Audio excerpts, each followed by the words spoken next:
Perkenalkan nama saya Fariska Ramadhani.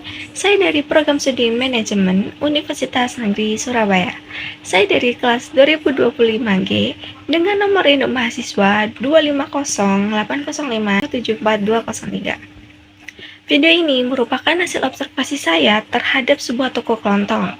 Tujuan observasi ini adalah untuk memahami penerapan teori dan konsep bisnis secara nyata di lapangan, terutama pada usaha mikro. Saya memilih toko kelontong karena usaha ini masih bertahan di tengah persaingan modern dan berperan penting dalam memenuhi kebutuhan masyarakat sehari-hari. Untuk selanjutnya, saya akan memperlihatkan hasil observasi saya terhadap usaha mikro kecil. Saya sedang berada di toko Ibu Andri. Ibu Andri, baik. Jadi bisa menceritakan toko ini bisa berdiri. Ini sudah sekitaran mungkin 7-8 tahun. Tapi awal-awal kayak gini, dulu tuh cuma jual ecer aja, itu pun cuma fokus di sembako pokok kayak beras sama minyak, itu dulu cuma itu tok. Itu pun kalau gula juga nggak banyak, paling 3 karton 4 karton, hanya jual eceran gitu aja. Beras juga gitu, paling banyak 10 piece yang 5 kiloan. Terus itu sering waktu berlalu,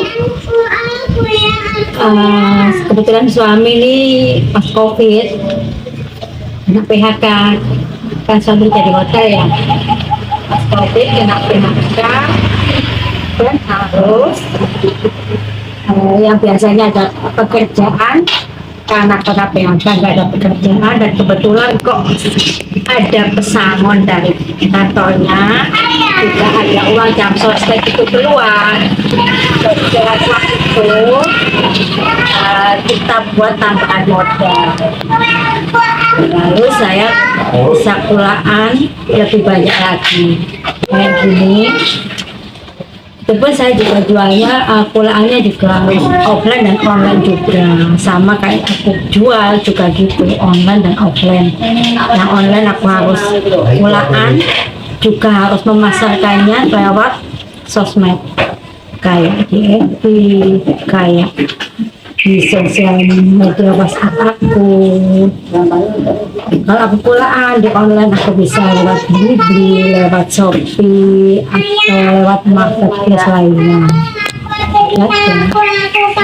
Kalau biasanya tuh aku share-nya di status aku, karena dulu dari awal-awal customer aku yang di WA itu, aku dapat customer online dari marketplace, yang mana dari dia itu yang ordernya kebanyakan juga dari jauh-jauh. Itu akhirnya aku save di nomor WhatsApp aku, dan akhirnya mereka pulangnya di aku. Apa yang termotivasi untuk usaha ini?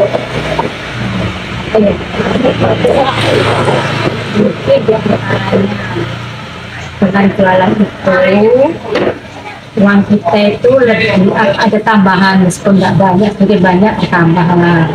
Jadi dengan jualan kita pasti dapat uang.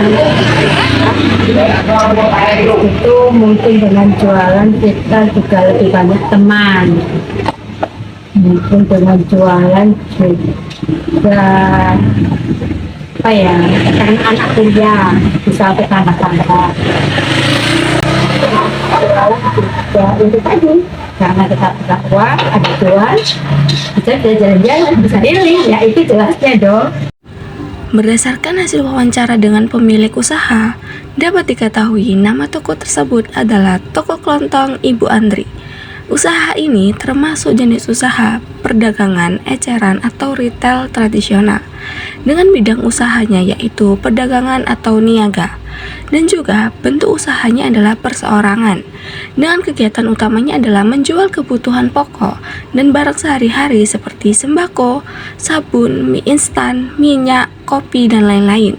Visi misi dari usaha toko kelontong ini adalah yang pertama, visi menjadi toko kelontong yang dipercaya masyarakat dengan menyediakan kebutuhan sehari-hari yang lengkap, murah, dan berkualitas. Yang kedua, misi yang pertama adalah menyediakan berbagai kebutuhan pokok untuk masyarakat sekitar. Yang kedua, memberikan harga yang terjangkau dan pelayanan yang ramah. Yang ketiga, menjaga kualitas barang agar tetap baik dan layak konsumsi.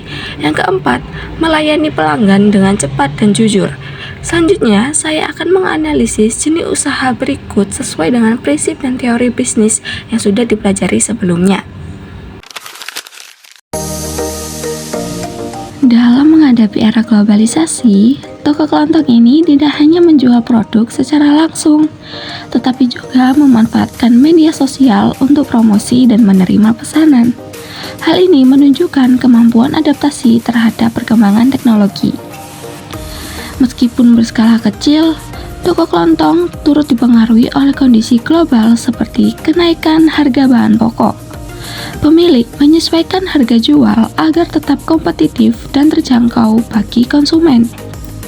Toko ini juga merupakan usaha perseorangan, di mana modal, resiko, dan keuntungan sepenuhnya menjadi tanggung jawab pemilik. Kelebihannya adalah kebebasan dalam mengambil keputusan, namun resikonya juga ditanggung oleh pemilik. Selain itu, toko kelontong ini termasuk kategori UMKM. Pemilik menunjukkan karakteristik kewirausahaan seperti mandiri, tekun, jujur, serta inovatif dalam melayani pelanggan dan mengatur strategi penjualan sederhana. Pemilik melaksanakan fungsi manajemen mulai dari perencanaan stok, pengaturan tata letak toko, pelayanan pelanggan, hingga pengawasan hasil penjualan setiap hari. Karena dikelola sendiri, struktur organisasi toko ini sederhana. Pemilik merangkap semua fungsi, mulai dari pengadaan barang, kasir, hingga pelayanan. Toko ini juga menerapkan prinsip kejujuran, tanggung jawab, dan pelayanan ramah kepada pelanggan. Nilai-nilai ini menjadi budaya kerja yang menjaga kepercayaan masyarakat.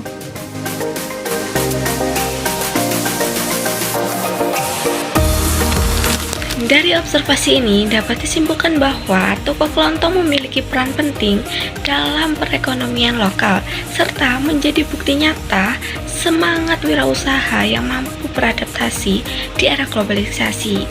Sekian video dari saya, semoga bermanfaat. Wassalamualaikum warahmatullahi wabarakatuh.